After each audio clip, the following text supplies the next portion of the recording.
Hello everyone, a very warm welcome to Edupedia, your one-stop solution for all your economics queries. Let's start today's session and the topic is problem of excess and deficient demand, a very important topic. So in this video, we'll be covering the meaning of these two terms. Then we'll be talking about the causes, the consequences as well as the corrective measures. All these will be covered in this video. Let's start. First, we'll be talking about deficient demand and then we'll move on to excess demand. So what is deficient demand? Deficient means low or less. If we talk in layman's language, अगर मैं layman की language में बात करूँ, deficient का meaning होता है low. तो deficient demand means low demand. आप ये कह सकते हो. Okay? So low demand means demand जो है वो हमारी कम है देन जितनी होनी चाहिए. This is deficient demand. Okay, तो डेफिशिएंट डिमांड एक ऐसी सिचुएशन है जहाँ पे what demand should be it is not that. जितनी होनी चाहिए उतनी नहीं है. और इससे हमें एक चीज़ और समझ आती है कि अगर वो उतनी नहीं है मीन्स इट इज़ लेस, तो इसका मतलब हमारी जो रिसोर्सेज हैं वो फुली यूटिलाइज नहीं हो रही है. हमारी जो रिसोर्सेज हैं they are not fully utilised. Okay, अगर हम बात करें इक्विलिब्रियम की, हम सबको पता है इक्विलिब्रियम एक ऐसा पॉइंट है जहाँ पे एग्रीगेट डिमांड और एग्रीगेट सप्लाई क्या होते हैं, इक्वल होते हैं, इक्वेट कर जाते हैं. This is our equilibrium.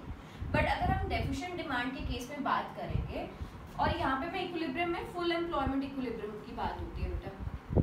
Okay, so full employment equilibrium की बात हम करते हैं.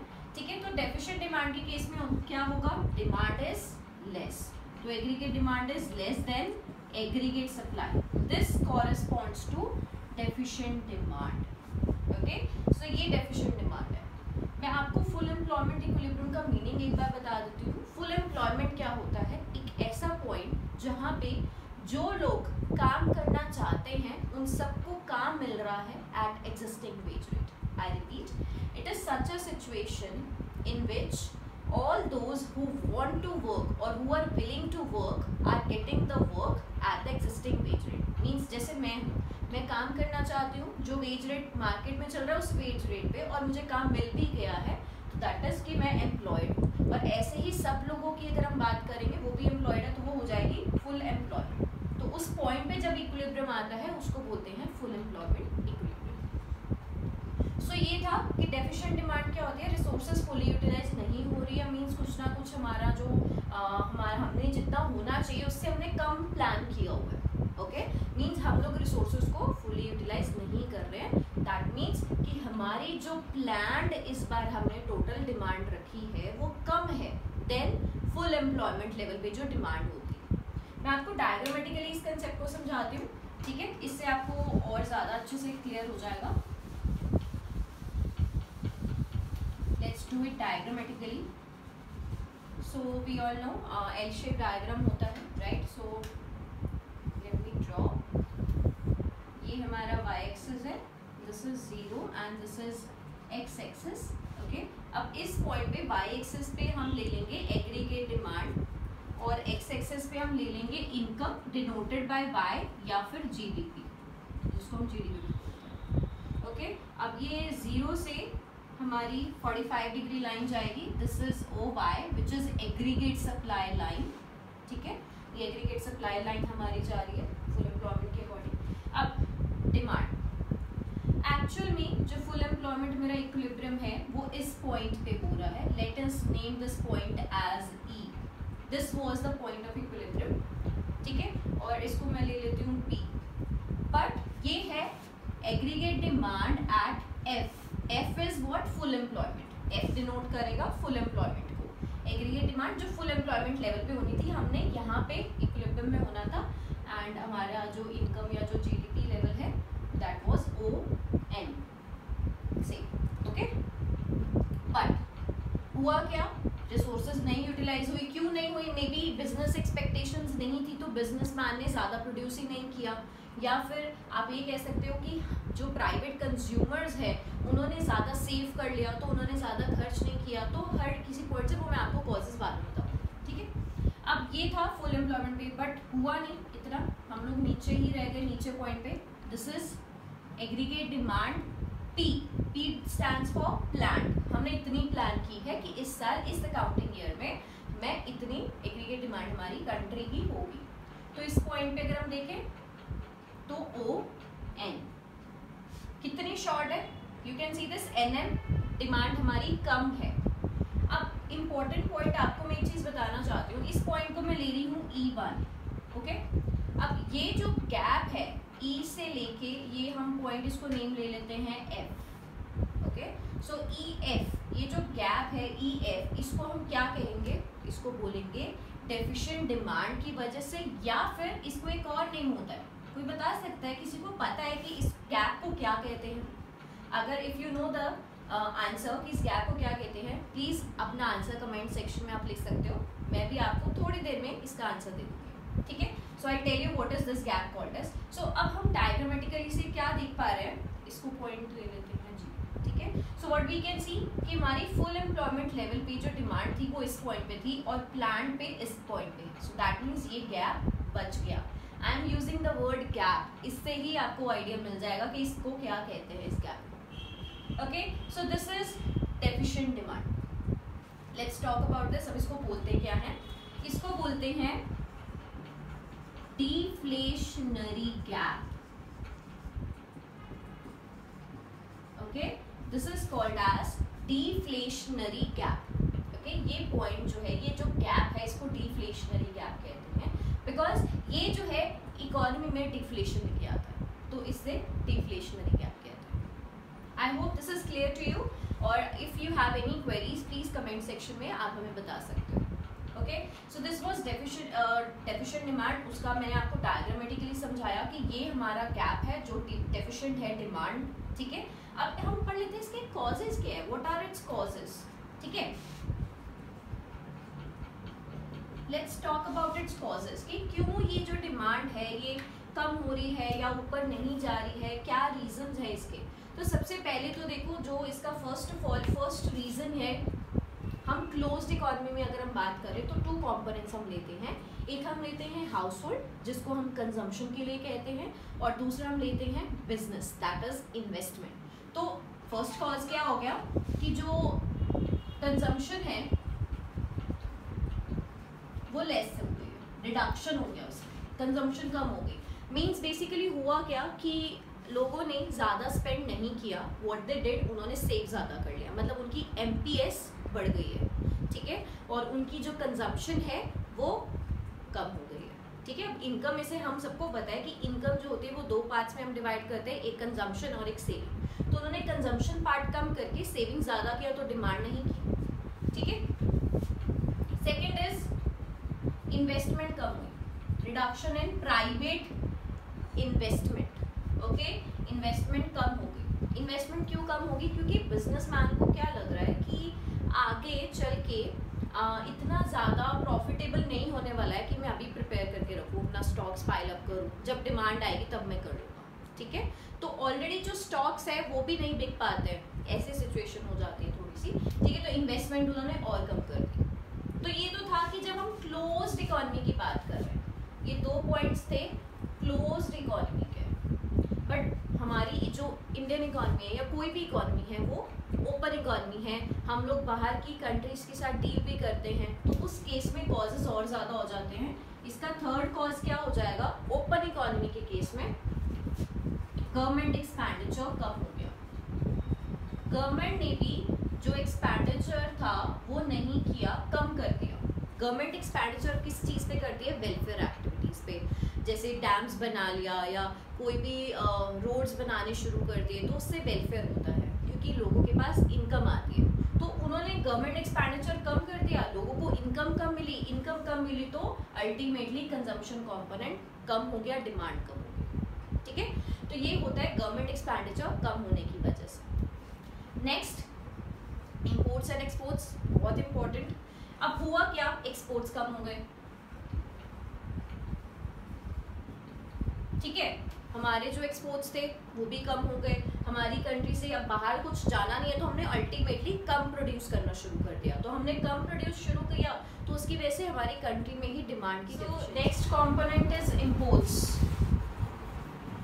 अब इम्पोर्ट्स क्या हुए, इम्पोर्ट्स ज़्यादा हो रहे हैं, मीन्स हम बाहर की कंट्री से क्यों मंगवा रहे हैं, बिकॉज हमारी जो डोमेस्टिक गुड्स है वो ज़्यादा कॉस्टली हैं, हम तभी इम्पोर्ट्स करते हैं, तो हमारी जो डोमेस्टिक इंडस्ट्रीज़ हैं उन पे इफेक्ट आता है, वो अपने कट कर देते हैं प्रोडक्शन, ठीक है।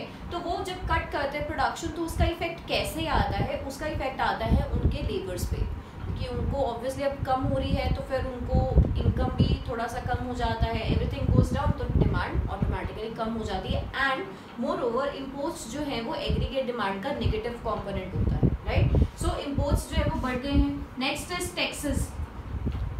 टैक्सेस क्या हो गए हैं, बढ़ गए हैं, टैक्सेस में राइज हो गया। टैक्स जब ज़्यादा हो जाता है तो डिस्पोजेबल इनकम, जो टैक्स लगने के बाद हमारे पास जो इनकम बचती है वो कम हो जाती है। इनकम कम होगी तो डेफिनेटली उसका इफेक्ट जो है वो हमारी डिमांड पे आता ही आता है, हम डिमांड कम कर देते हैं। सो ये कॉजेज थे। फर्स्ट इज कंजम्पशन कम हो गई, second is investment, private investment की मैं बात कर रही हूँ यहाँ पे, कम हो गई, गवर्नमेंट एक्सपेंडिचर कम हो गए, एक्सपोर्ट्स कम हो गए, इम्पोर्ट्स ज़्यादा हो गए और टैक्सेस भी ज़्यादा हो गए। सो ये सब कॉम्पोनेंट्स हैं जो कि कॉजेज हैं एक तरीके से डेफिशिएंट डिमांड के। अब अगर ये सब हो रहा है तो इसके कॉन्सिक्वेंसेस क्या होंगे, मतलब इसका ऑब्वियसली ना, अगर कुछ भी चीज़ हो रही है तो उसका इफेक्ट क्या आएगा। सबसे पहले तो हम देख लेते हैं कि इकोनॉमी पे, आपने यहाँ पे ही ये पढ़ा है, सबसे पहला जो इफेक्ट आएगा वो आएगा डिफ्लेशनरी गैप, ठीक है, या फिर आप कह सकते हो कि डिमांड कम हो गई है, डेफिशिएंट डिमांड हो जाएगा, राइट। सो डिफ्लेशनरी गैप आ जाता है। डिफ्लेशनरी गैप क्यों आता है, let's see consequences. First is deflationary gap.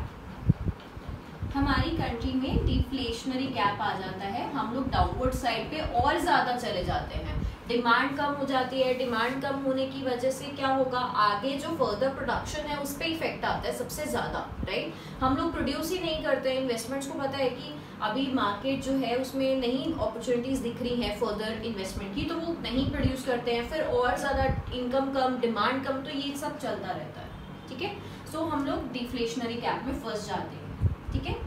Second is, इसको आप ये भी कह सकते हो कि एक तरीके से एक ऐसा इक्विलिब्रियम जो नीचे ही रहता है, लो लेवल इक्विलिब्रियम ट्रैप की सिचुएशन में, जहाँ पे डिमांड बहुत कम पहुंच जाती है एक पॉइंट के बाद, ओके।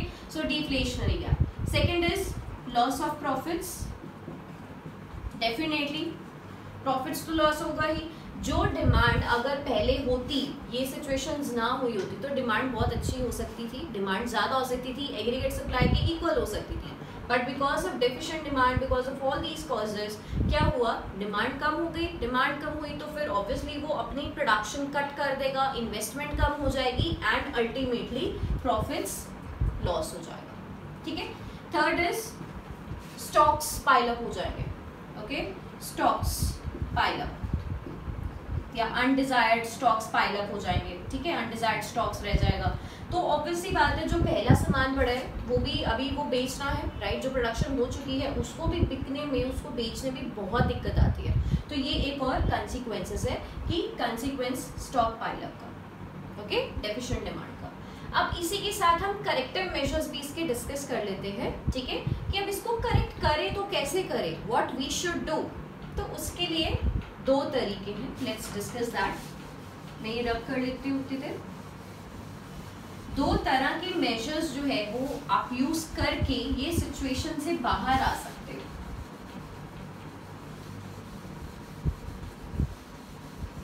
देखो, अब दो तरह की पॉलिसीज जो है वो यूज की जा सकती है। First is fiscal policy, second is the monetary policy, ठीक है, फिस्कल एंड मॉनेटरी पॉलिसी, ये दो तरह की पॉलिसीज होती हैं, ठीक है। करेक्टिव मेजर्स,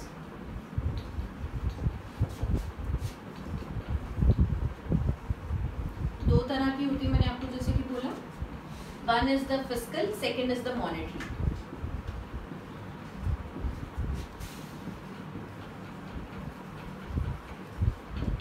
ठीक है, फिस्कल पॉलिसी जो है ये गवर्नमेंट की पॉलिसी होती है, ठीक है, जो गवर्नमेंट रूल्स बनाएगी, रेगुलेशंस बनाएगी, उसके हिसाब से ये गवर्नमेंट पॉलिसी होती है। जो गवर्नमेंट अपनी रेवेन्यू एंड एक्सपेंडिचर पॉलिसी बनाती है वो इसके अंदर आता है, रेवेन्यू एंड एक्सपेंडिचर पॉलिसी। अब इसमें वो क्या करेगी, देखो, सबसे पहले वो अपना एक्सपेंडिचर बढ़ा दें, क्योंकि पहले क्या किया था उन्होंने, एक्सपेंडिचर कम किया था, तो वो फर्स्ट थिंग क्या कर सकती है, गवर्नमेंट अपना एक्सपेंडिचर क्या करे, इंक्रीज कर दे। ठीक है, गवर्नमेंट अपना एक्सपेंडिचर बढ़ाएगी, उससे क्या होगा, किस पे बढ़ाएगी, वेलफेयर एक्टिविटीज पे, राइट। वेलफेयर एक्टिविटीज पे अगर बढ़ता है एक्सपेंडिचर तो उससे इफेक्ट ये आता है कि लोगों की इनकम बढ़ती है। ओके, लोगों की इनकम बढ़ेगी तो उससे उनकी डेफिनेटली डिमांड बढ़ेगी। सो ये एक ऐसा आप कह सकते हो कि एक एग्जाम्पल है या एक करेक्टिव मेजर गवर्नमेंट ले सकती है। सेकेंड इज टैक्सेस कम कर दो, रिडक्शन इन टैक्सेस। गवर्नमेंट क्या कर सकती है, टैक्सेस कम कर दे। टैक्सेस कम होंगे तो डिस्पोजेबल इनकम बढ़ जाएगी। हम सबको पता है अगर टैक्स जो है वो 10% पहले लग रहा था, अब गवर्नमेंट ने 5% कर दिया, तो उससे क्या होगा, हमारे पास जो इनकम स्पेंड करने के लिए बची है, डिस्पोजेबल इनकम जो बची है वो ज़्यादा हो जाएगी। तो जब इनकम ज़्यादा बचेगी तो डेफिनेटली डिमांड हमारी बढ़ जाएगी। ओके, सो ये है गवर्नमेंट एक्सपेंडिचर वो बढ़ा सकती है, टैक्सेस कम कर सकती है। एक और पॉइंट यहाँ पे जो आता है वो है कि वो एक्सपोर्ट इम्पोर्ट के ऊपर इफेक्ट ला सकती है, मीन्स इम्पोर्ट्स कम कर दे, एक्सपोर्ट्स बढ़ा के। सो इस तरीके से उनका जब एक्सपोर्ट्स बढ़ाने से बेनिफिट क्या होगा, जब एक्सपोर्ट्स बढ़ते हैं तो प्रोडक्शन शुरू हो जाती है, प्रोडक्शन शुरू होती है तो इनकम बढ़ती है, इनकम बढ़ती है तो डेफिनेटली डिमांड बढ़ जाती है। तो इस तरीके से वो ये चीज़ करके करेक्टिव मेजर्स आ जाएंगे आपके फिस्कल पॉलिसी में। ठीक है, सेकेंड इज मॉनेटरी पॉलिसी। ये एक ऐसी पॉलिसी है जो RBI फॉलो करता है। इसके अंदर बहुत सारे मेजर्स हैं, हम एक एक करके डिस्कस करते हैं, बट इन सब का मीनिंग मैंने आपको पिछली वीडियो में डिस्कस किया था। ठीक है, वो मैं डिस्क्रिप्शन बॉक्स में आपको लिंक दे दूंगी, आप प्लीज़ वहाँ से देख सकते हो। ठीक है, तो सबसे पहले बैंक रेट। बैंक रेट को क्या करें, कम कर दे। बैंक रेट कम होगा तो उससे क्या होगा, जो रेट ऑफ इंटरेस्ट है वो कम हो जाएगा। रेट ऑफ इंटरेस्ट कम होने से लोग ज़्यादा पैसा ले सकते हैं, चाहे वो उनके पर्पस कोई भी हो। ठीक है, तो इससे ना एक चीज़ क्या होती है, बहुत अच्छी इन्वेस्टमेंट बढ़ जाती है। तो इन्वेस्टमेंट एक ऐसा इम्पोर्टेंट फैक्टर है जो डिमांड को लिटरली इम्प्रूव कर सकता है। तो बैंक रेट जो है वो कम कर दो, ये कहा। ठीक है, सेकेंड पॉइंट जो आता है that is next point is open market operations. अब ओपन मार्केट ऑपरेशंस में क्या होता है, ये सेल एंड परचेज होता है गवर्नमेंट सिक्योरिटीज का। तो इस टाइम पे बिकॉज हमें लोगों के हाथ में पैसा चाहिए, तो गवर्नमेंट क्या करेगी, ओपन मार्केट ऑपरेशंस के केस में उनसे सिक्योरिटीज परचेज कर लेगी। जब वो उनसे सिक्योरिटीज लेगी तो उसके बदले में उनके हाथ में पैसा जाएगा तो डिमांड ऑटोमेटिकली बढ़ जाएगा। ठीक है, so open market operations. Third is reverse repo rate. Reverse repo rate and repo rate, आप दोनों पॉइंट इसमें से ले सकते हो। रिवर्स रेपो रेट क्या कर देना चाहिए, कम कर देना चाहिए। तो उससे जो है, जो बैंक्स है वो इजीली उनके पास ज़्यादा पैसा होगा देने के लिए एज लोन्स। ठीक है, तो वो उससे डिमांड ऑटोमेटिकली बढ़ जाती है। तो रिवर्स रेपो रेट एंड साथ में रेपो रेट भी ले सकते हो। Then is margin requirement. Margin requirement क्या कर देनी चाहिए, मार्जिन रिक्वायरमेंट क्या होता है, कोलेटरल सिक्योरिटी कितनी रखनी है वो होती है मार्जिन रिक्वायरमेंट। ठीक है, तो वो कम कर दो, मार्जिन रिक्वायरमेंट कम कर दो। अगर जैसे पहले 20% रखना था एज मार्जिन, अब 10% रखोगे तो लोगों के पास ज़्यादा अमाउंट मिल पाएगा एज लोन, या अगर वो लेते हैं बैंक से तो उस तरीके में margin requirement should be increased. ठीक है, देन लिबरल लेंडिंग शुरू कर दो, उन पे जो डायरेक्ट एक्शन है वो नहीं रखो। ठीक है, बैंक्स जो है, RBI जो है कमर्शियल बैंक्स पे उनको कहेगा लिबरल हो जाओ, कोई सिलेक्टिव नहीं करना है, क्रेडिट कोटास रिमूव कर देगा, कहेगा कि लिबरल लेंडिंग करो। ओके, सो ये सब क्या थे, करेक्टिव मेजर्स थे डेफिशिएंट डिमांड का। तो ये सारा टॉपिक हमने कवर कर लिया है डेफिशिएंट डिमांड का। अब हम जल्दी से एक्सेस डिमांड का टॉपिक भी स्टार्ट कर लेते हैं। अब एक्सेस की अगर मैं बात कर रही हूँ, एक्सेस मतलब ज़्यादा, राइट। तो मतलब अब इस केस में डिमांड क्या है, एक्सेस है। ओके, मींस डिमांड जितनी होनी चाहिए उससे ज़्यादा हो गई है। कितनी होनी चाहिए, फुल एम्प्लॉयमेंट पे, मतलब फुल एम्प्लॉयमेंट से भी ऊपर चले गए हमने फुल एम्प्लॉयमेंट से भी ऊपर प्लानिंग कर ली है डिमांड की इस बार। ठीक है, तो that is a situation of excess demand. Okay, फटाफट से एक्सेस डिमांड। ठीक है, तो इस केस में एडी जो है वो ज्यादा है than aggregate supply at full employment level से भी ऊपर। मींस हमारा ये जो था इक्विलिब्रियम पे वो होता है AD is equal to AS, but excess demand के केस में ये सिचुएशन है एग्रीगेट डिमांड ज्यादा है एग्रीगेट सप्लाई से, सो ये एक्सेस डिमांड का सिचुएशन। मींस रिसोर्सेज हमारे पास इतनी है नहीं, जितना हम प्रोड्यूस कर ही जा रहे हैं रिसोर्सेज को ओवर यूटिलाइज कर रहे हैं, एक तरीके से आप ये कह सकते हैं। ठीक है, so this is excess demand. इसको मैं डायग्रामेटिकली भी आपको समझा देती हूँ। This is y axis, this is x axis, this is O, and here what is it, aggregate demand, here it is income और जीडीपी। ठीक है, अब वही हमारी 45 डिग्री लाइन जाएगा making 45 degree angle, this is aggregate supply. ठीक है, अब हमारी जो full employment level of aggregate demand है वो इस पॉइंट पे है, थोड़ा सा टिल्टेड आप बना सकते हो। ठीक है, तो 45 डिग्री लाइन को वो क्रॉस करके जाएगा लाइक दिस से। Okay, so this is ADF, full employment level पे एडी इतनी थी, बट हमने क्या किया, प्लानिंग कर ली है इतनी, सो दिस इज एडीपी, ये प्लांट लेवल पे है। ओके, सो ये जो पोर्शन है, ये जो गैप है ई एफ, ओके, इसको हम ले लेते हैं E1। ठीक है, sorry this will be E and this will be F. Okay, so ये जो ई एफ का जो ये गैप है ये क्या है, व्हाट इज दिस कॉल्ड, आपको ये चीज बताएंगे, इस गैप को क्या कहेंगे। ठीक है, तो ये गैप क्या होगा हम लोग डिस्कस करेंगे। इस पॉइंट को ले लो बी, इस पॉइंट को ले लो जी।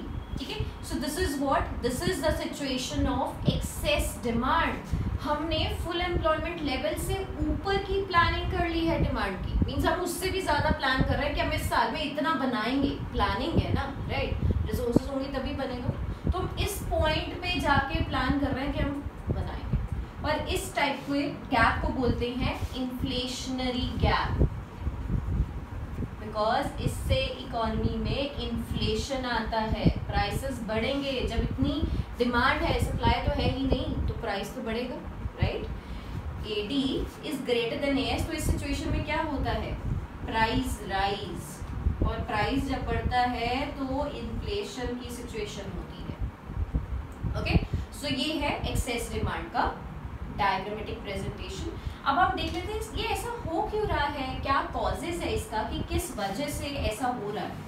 तो let's discuss about the causes. Causes जो हमने डेफिशिएंट डिमांड के केस में किए थे उसका बिल्कुल मतलब सेम कॉम्पोनेंट्स रहेंगे बट उल्टा हो जाएगा। ठीक है, कॉजेज क्या है, सबसे पहले कंजम्पशन बढ़ गई। ओके, प्राइवेट कंजम्पशन जो है या कंजम्पशन लेवल जो है वो इंक्रीज हो गया है। ठीक है, इंक्रीज हो गया है मींस हम सेव कम कर रहे हैं, स्पेंड ज्यादा कर रहे हैं। ठीक है, मुझे लगा कि मेरी और इनकम बढ़ेगी तो मैंने खर्चा ज्यादा कर दिया। ठीक है, मैं बहुत इजीली स्पेंड कर रही हूँ, सो कंजम्पशन क्या है, ज्यादा हो गया, तो उससे डिमांड ज्यादा हो रही है, तो डेफिनेटली इफेक्ट आएगा। सेकेंड इज ये हम क्लोज्ड इकोनॉमी की बात कर रहे हैं, जैसे हमने डेफिशिएंट के केस में किया था। Then is private investment expenditure, investment जो है वो क्या हो गई, बढ़ गई। प्रोड्यूसर्स को लगा कि आगे चल के डिमांड बढ़ने का टाइम है, बहुत अच्छी कंडीशंस आ रही है मार्केट की, डिमांड बढ़नी है तो प्रोडक्शन बढ़ा दो, हमें इन्वेस्टमेंट करनी चाहिए, स्टॉक्स बना के रखेंगे, सब कुछ लाइक दैट। तो वो उनकी सोच है, तो प्राइवेट इन्वेस्टमेंट बढ़ गया, उस वजह से ये सिचुएशन आ सकती है। ओके, उन्होंने इन्वेस्टमेंट करी जा रहे हैं, तो एक पॉइंट के बाद वो जो है इन्वेस्टमेंट, ये सिचुएशन भी आती है। अब ये थी क्लोज्ड इकोनॉमी में। ओपन इकोनॉमी की बात करेंगे तो गवर्नमेंट एक्सपेंडिचर आ जाएगा। गवर्नमेंट एक्सपेंडिचर क्या हो जाएगा, इंक्रीज। ओके, गवर्नमेंट एक्सपेंडिचर क्या हुआ कि गवर्नमेंट का एक्सपेंडिचर बढ़ गया, जिस वजह से ये सिचुएशन आ सकती है। क्यों, देखो गवर्नमेंट ने क्या किया, वेलफेयर एक्टिविटीज और कर दी, और डैम्स, ब्रिजेस, उन्होंने लॉ एंड ऑर्डर पे, डिफेंस पे, सब चीज़ों पे बहुत ज़्यादा स्पेंड करना शुरू कर दिया। ठीक है, may be what ever situation वो एक्सपेक्ट कर रहे हैं कि शायद ये ना हो जैसे आज की सिचुएशन चल रही है यूक्रेन रशिया का, या ठीक है, तो उनको लगा कि कहीं वॉर ना हो जाए, तो इस वजह से उन्होंने गवर्नमेंट एक्सपेंडिचर को बढ़ा दिया। ठीक है, गवर्नमेंट एक्सपेंडिचर बढ़ेगा कि लोगों के पास इनकम बढ़ती है, इनकम बढ़ती है तो डिमांड बढ़ जाती है। Next point is government expenditure के बाद जो आता है वो आता है एक्सपोर्ट्स एंड इम्पोर्ट्स, राइट। तो हमारे जो एक्सपोर्ट्स है वो क्या हो गए, ज़्यादा हो गए। एक्सपोर्ट्स बढ़े तो उसकी वजह से हमें ये लगा कि हमारे एक्सपोर्ट्स बढ़ रहे हैं और हमें डोमेस्टिकली भी अपने गुड्स प्रोड्यूस करने हैं, तो हम और ज़्यादा प्रोड्यूस कर लेते हैं, तो ये एक रीज़न हो जाता है। देन इज इम्पोर्ट्स कम हो गए। अब देखो हमें बाहर से चीज़ें कम आ रही हैं, राइट। अगर बाहर से चीज़ें कम आ रही हैं तो हमें क्या करना पड़ेगा, डोमेस्टिकली ज़्यादा प्रोड्यूस करना पड़ेगा, ठीक है। तो इस वजह से भी हमारी डिमांड बढ़ेगी, हमारी मीन्स ये सिचुएशन आने के चांसेस और ज़्यादा बढ़ जाते हैं कि हमें अब यहाँ पे और बनाना है, right. And then taxes, taxes government क्या कर रही है, कम कर दी है टैक्सेस गवर्नमेंट ने। टैक्सेस कम हो गए तो डिस्पोजेबल इनकम ज़्यादा बच गई है, ज़्यादा इनकम अगर बच गई है तो हम लोग खर्च ज़्यादा करते हैं, दिस इज ह्यूमन टेंडेंसी, हम यही करते हैं। अगर हमारे पास ज़्यादा इनकम आ जाती है तो हम डेफिनेटली क्या करते हैं, खर्च ज़्यादा करना शुरू कर देते हैं। सो ये सब सिचुएशंस की वजह से क्या होता है, हमारी जो ये प्रॉब्लम है ऑफ एक्सेस डिमांड अराइज हो जाती है, ओके। सो ये सब थे कॉजेस, ये सारे पॉइंट्स जो है ये पॉइंट करते हैं to the situation of excess demand. अब हम नेक्स्ट देख लेते हैं कॉजेस के बाद इसका कंसीक्वेंसेस क्या होगा। अगर ऐसा सिचुएशन आ जाती है तो कंसीक्वेंसेस क्या होंगे। सबसे पहला जो कंसीक्वेंस आएगा वो ये है, हमारा लॉस होगा, लॉस ऑफ प्रॉफिट। कैसे होगा इस टाइम पे लॉस, देखो स्टॉक्स पाइल अप हो जाएंगे, स्टॉक्स पाइल अप होंगे। अब देखो हम लोग ये एक्सपेक्ट कर रहे हैं कि डिमांड होगी, डिमांड बढ़ गई है, स्टॉक्स उतना है नहीं, मतलब सप्लाई उतना नहीं है, हमारे जो पिछले स्टॉक्स है हमने वो भी क्लियर कर दिया। अब जितना बना सकते हैं उतना बना लिया, उससे आगे कैसे बनाए, रिसोर्सेज ही नहीं है, तो जो वो अनफुलफिल्ड डिमांड है वो मेरा लॉस है एज अ प्रोड्यूसर, तो वो लॉस हो जाएगा हमारा प्रॉफिट का, उतना पार्ट हमारा गया, ठीक है। देन इज एक ये बहुत इंपॉर्टेंट पॉइंट है, excess demand and wage price spiral. This is very important, excess demand and wage price spiral. इसमें क्या होता है, देखो ध्यान से समझो, डिमांड ज़्यादा थी, ठीक है, हम लोग प्रोड्यूस कर रहे हैं, बट एक पॉइंट के बाद क्या होता है, हम लोग नहीं प्रोड्यूस कर पाते, तो डिमांड ज़्यादा है, सप्लाई कम। अगर ऐसी सिचुएशन आती है तो मैंने आपको क्या बताया था, क्या हो जाता है, प्राइस बढ़ता है, प्राइसेस बढ़ गया, इसको हम समझते हैं। देखो प्राइस क्या हुआ, बढ़ गया, प्राइस बढ़ने से क्या होगा, कॉस्ट जो है वो बढ़नी शुरू हो जाती है चीज़ों की, राइट। कॉस्ट अगर इंक्रीज हो रही है तो इसका सबसे ज़्यादा इफेक्ट जो आता है वो आता है लेबर क्लास के ऊपर, क्योंकि उनकी सैलरी, उनके वेजेस अभी सेम है, वेजेस सेम थे उनके, नहीं बढ़े, बट चीज़ें महंगी हो रही हैं, तो लेबर क्लास क्या कहती है कि हमारे वेजेस बढ़ाओ, वो जाके प्रोड्यूसर से कहेंगे हमारे वेजेस बढ़ाओ, हमें भी अब चीज़ें लेने में बहुत दिक्कत आ रहा है, हम लोग नहीं मैच कर पा रहे हैं, तो वो वेजेस बढ़ाने के लिए कहेंगे। जब वेजेस बढ़ाने के लिए कहेंगे तो कॉस्ट ऑफ प्रोडक्शन क्या हो, तो हम लोग क्या बात कर रहे थे, वेज प्राइस स्पाइरल के बारे में, राइट। तो वेज प्राइस स्पाइरल क्या होता है, देखो जो एक्सेस डिमांड होती है, एग्रीगेट डिमांड जो है वो ज़्यादा होती है सप्लाई से, तो हमारा प्राइसेस बढ़ता है। जब प्राइस बढ़ता है तो इसका इफेक्ट जो है वो सबसे पहले क्या आता है कि चीज़ें महंगी होने के बाद लोगों को खरीदने में दिक्कत आती है, बिकॉज प्राइसेस बढ़ने से अब उनकी इनकम तो उतनी है ना अभी, राइट। तो इफेक्ट क्या आएगा कि जो लेबर क्लास है वो कहेगी हमारे वेजेस भी बढ़ाओ, ठीक है, तो वो दे विल स्टार्ट कि वेजेस बढ़ाओ। अगर वेजेस बढ़ेंगे तो कॉस्ट ऑफ प्रोडक्शन बढ़ेगी, बिकॉज वेजेस जो है वो एक फैक्टर है प्रोडक्शन का, राइट। तो कॉस्ट ऑफ प्रोडक्शन बढ़ेगी, कॉस्ट ऑफ प्रोडक्शन बढ़ने से क्या होगा, मतलब क्यों बढ़ा कॉस्ट ऑफ प्रोडक्शन, क्योंकि वेजेस बढ़े, ठीक है, वेजेस इंक्रीज हुए थे जिस वजह से कॉस्ट ऑफ प्रोडक्शन जो है वो बढ़ गया, ठीक है। अब फिर से क्या होगा, कॉस्ट ऑफ प्रोडक्शन बढ़ा, फिर से प्राइस बढ़ेगा, अब फिर से प्राइस बढ़ा, फिर से वो जाएंगे हमारे वेजेस बढ़ाओ, ठीक है, वेजेस बढ़े, फिर से प्राइस बढ़ेगा, और ये जो प्रोसेस है ये चलता ही जाएगा, ठीक है। तो ये है wage price spiral, means prices wages को कैच कर रहे हैं, वेजेस प्राइसेस को कैच कर रहे हैं, सो ये वेज प्राइस स्पाइरल स्टार्ट हो जाता है। ये एक कंसिक्वेंस है of this excess demand. Third is इसका कंसिक्वेंसेस इन्फ्लेशनरी गैप। ठीक है, इन्फ्लेशन आ जाएगा इकोनॉमी में, प्राइसेस बढ़ते हैं तो इन्फ्लेशनरी गैप क्रिएट हो जाता है, डिमांड इतनी ज़्यादा है, सप्लाई नहीं है, तो उस वजह से इन्फ्लेशन आता है इकोनॉमी। सो ये सब क्या थे इसके कंसिक्वेंसेस। अब हम फटाफट से इसके भी करेक्टिव मेजर्स जो है वो डिस्कस कर लेते हैं। ठीक है, इसके भी दो तरह के करेक्टिव मेजर्स हैं, एक है गवर्नमेंट पॉलिसी मींस एक फिस्कल पॉलिसी और एक है मॉनेटरी पॉलिसी। ठीक है, तो हम पहले फिस्कल पॉलिसी डिस्कस कर लेंगे और फिर मॉनेटरी पॉलिसी पे चलते हैं। फिस्कल पॉलिसी क्या होती है? It is the policy of government. Revenue and expenditure policy जो है गवर्नमेंट की उसको फिस्कल पॉलिसी बोलते हैं। ठीक है, हम लोग डिस्कस कर लेते हैं, just give me 1 second. Okay, let's start. So corrective measures की अगर हम बात करें, दो तरह के होते हैं।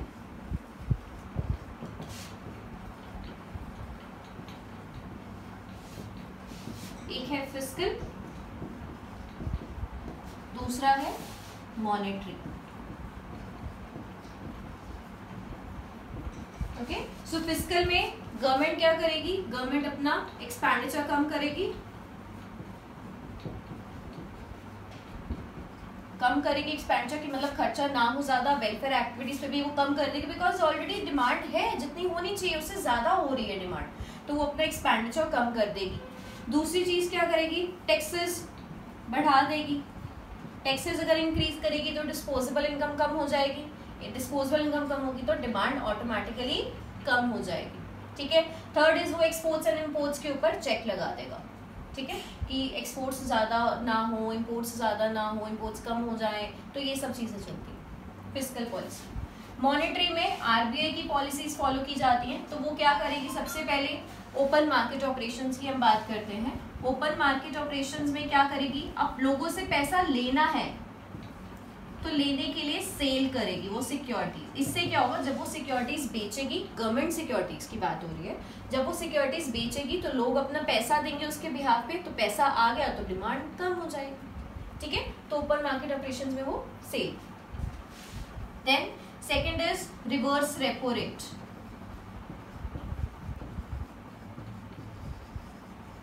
रिवर्स रेपो रेट में क्या होगा? वो रिवर्स रेपो रेट को बढ़ा देगी। ठीक है, कि जो रेपो रेट है, रिवर्स रेपो रेट है, वो बढ़ा देगी ताकि लोन जो है वो कम दे सके, बिकॉज अगर वो रेपो रेट बढ़ता है तो जो कमर्शियल बैंक्स हैं उनको ज्यादा अमाउंट रखना पड़ता है, तो रिवर्स रेपो रेट का केस जो है वो बढ़ा देगी। Then is bank rate. Bank rate क्या करेगी? वो भी बढ़ा देगी।